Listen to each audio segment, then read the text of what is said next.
Hi everyone, Caroline here.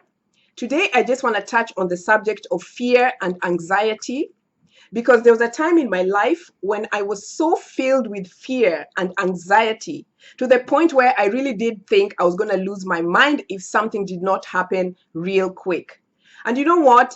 I'm noticing that there's a lot of people that I love that are experiencing this kind of fear. So I'm not even taking this thing lightly because I know lots of people experience some type of fear. I know there are different kinds of fears. Some of them are rational and can be explained or managed through whichever kind of means, whether it's medical or otherwise. And then there's other kinds of fears which are really irrational. They can't really be explained. It's only the person who is experiencing that type of fear who can have some kind of irrational or quote, quote, rational explanation about why they're feeling the way they are, why they're experiencing that type of anxiety. And usually, a lot of people looking in from the outside can't really understand why a person is afraid. They're like, oh, why are you afraid of this? And why are you afraid of that? Why are you afraid of that? You know what I mean? It can get so aggravating when people don't see where you're coming from. But if you have experienced that type of fear, I'm sure you know what I mean. So just leave me a comment and let me know if you have ever experienced a type of irrational fear that you can't understand. And it will be interesting to know if you have overcome it and how you did overcome that fear. So drop me a comment, okay? All right. Let me tell you, a few years ago, I used to be so paranoid. I used to be so afraid of being in any vehicle that was being driven at a speed of more than 40 miles an hour. And it didn't matter whether that vehicle was being driven by myself or by anyone else. And to be quite honest, even that 40 miles an hour was just too much. But you know, people gotta go where they need to go and things have to move the way they need to move. But I was so terrified every time I got into a vehicle because I thought I was just going to die or that something ominous was going to happen and that we would never reach our destination.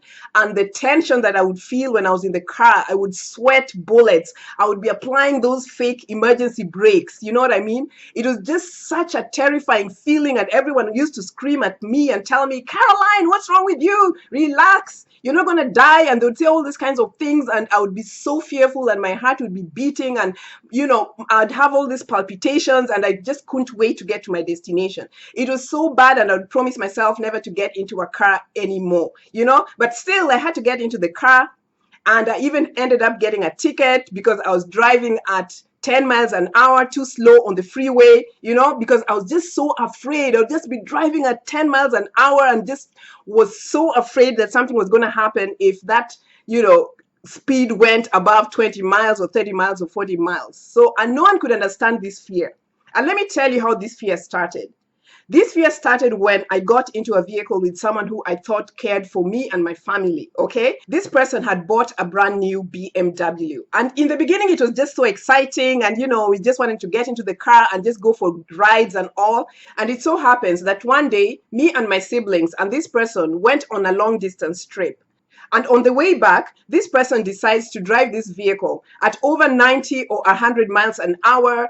He was driving so fast and weaving in and out of traffic. You know those dangerous drivers that you usually see on the road? That was him, and we were in that vehicle. I was so afraid. I just remember just closing my eyes and just thinking that I was going to die.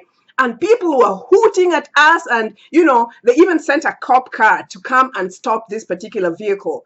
And I was just like, oh my God, we're going to die, we're going to die. I mean, before the cop stopped the car, we were just like, I'm dead, I'm dead, I'm dead. And let me tell you, I realized something.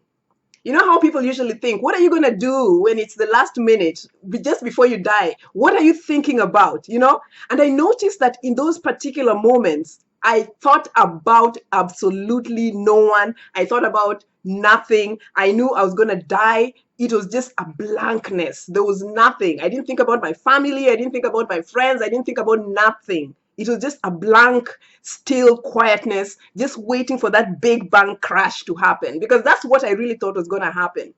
So I'm not sure about those people who see the light and that's great and whatever. But for me, what I noticed was that in those moments when I really, really thought we were going to crash because of the speed that we were going at and just the whole paranoia and the silence in that car at those moments, after pleading and pleading and pleading with this person to slow down and he had refused, we all became quiet and silent.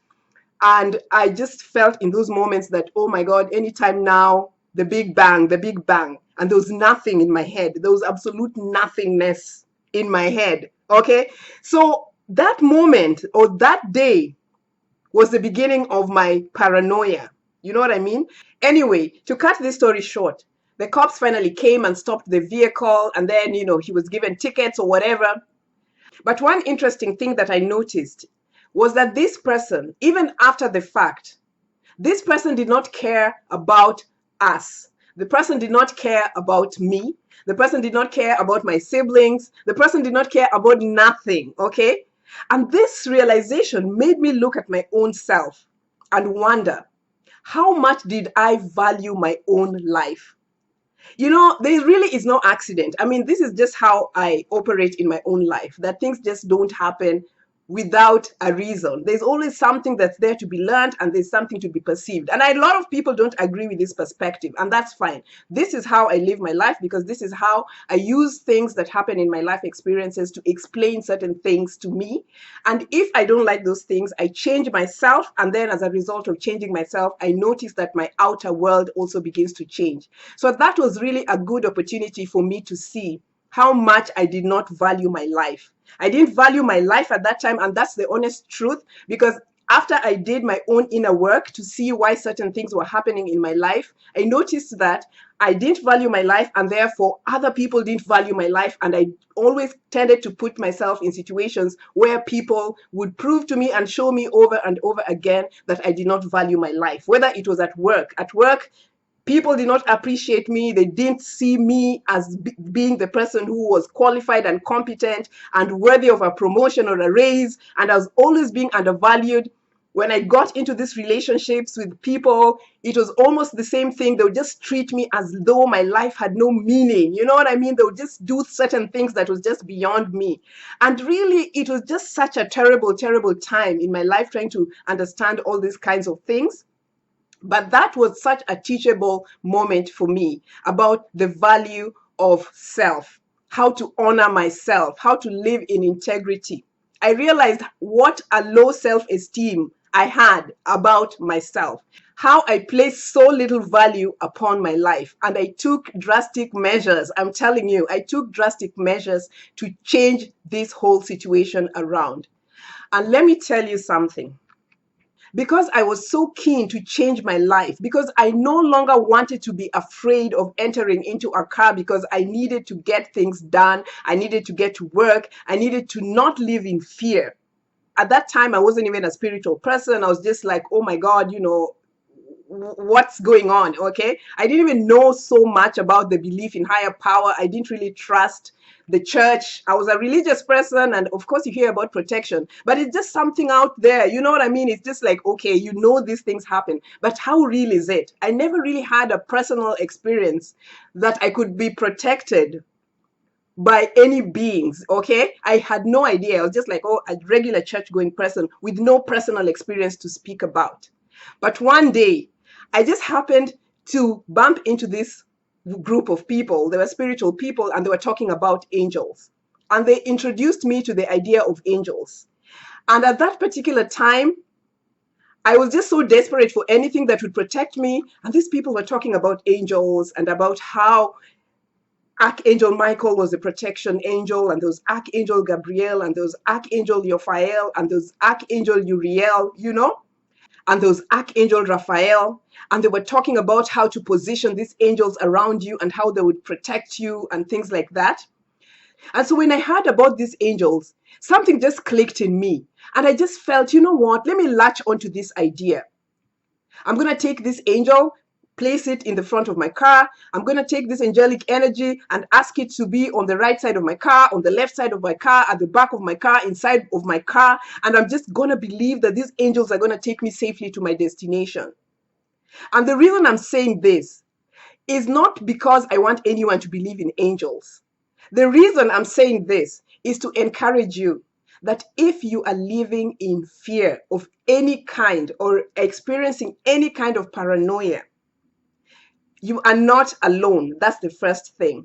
And ideas, revelations, or even wisdom can come to you through various sources to give you that insight that you need to help you get out of those limiting beliefs. And if you take those pearls of wisdom and apply them to your own life, you can truly, truly change your life. And this has nothing to do with religion. It has nothing to do with nobody. It has everything to do with you and where you want to go in your life, and the risks and the courage that you have to take in order to experience the fullness and the beauty of life. That is what happened to me. Angels changed my life. The idea of angels changed my life. You know, these days I believe in angels, but my idea of angels has really, really evolved. In the beginning, I used to think they're these winged beings and whatnot, and that's fine because there's an aspect to it. And there are certain people who obviously still believe in the idea of winged beings, which is perfect and which is great and fantastic in however it comes through because of the symbolism. These days, I totally understand things in different ways, and there's a lot of symbolism, and a lot of things are just ideas that once you connect with those ideas, they can really help you evolve from one step to the other. If you think about it, especially from a lot of these religious perspectives, angels were always messengers of God. They were always brought good news. They always protected people and whatnot. You know what I mean? They always fought on our behalf and things like that. And as I have evolved in my own awareness and in my own spiritual growth, I now have a different understanding of angels as being ideas that come from spirit and messages that come from spirit that we have to latch onto to help us move into the next step. Okay, they're not like these physical beings or whatnot, even though I've had some really interesting experiences around that. But it's always a spiral. You know, you keep growing and growing and growing and evolving until you realize that in the end, everything is you. Everything is coming from your spirit to you as a message for you to evolve, because you yourself are really a powerful being. So that's my understanding. So anywho, if you are experiencing fear or any type of paranoia, remember that you are not alone, and there's always wisdom that's coming through from the higher realms to you, or from your spirits speaking directly to you. And it might come in any kind of form. Okay, it may come to you through any kind of belief that you decide to adopt in the moment to help you latch onto something positive that's going to move you forward. It could be through the angelic realm. It could be through your dreams. It could be through your work with crystals. It could be through your work with meditation. It could be through your work with any other spiritual or religious organization. It could be through people speaking to you and counseling you and giving you some kind of therapy. It could be through anything. But just remember not to get lost in all these fearful things that are going on. Remember that you can move beyond those things.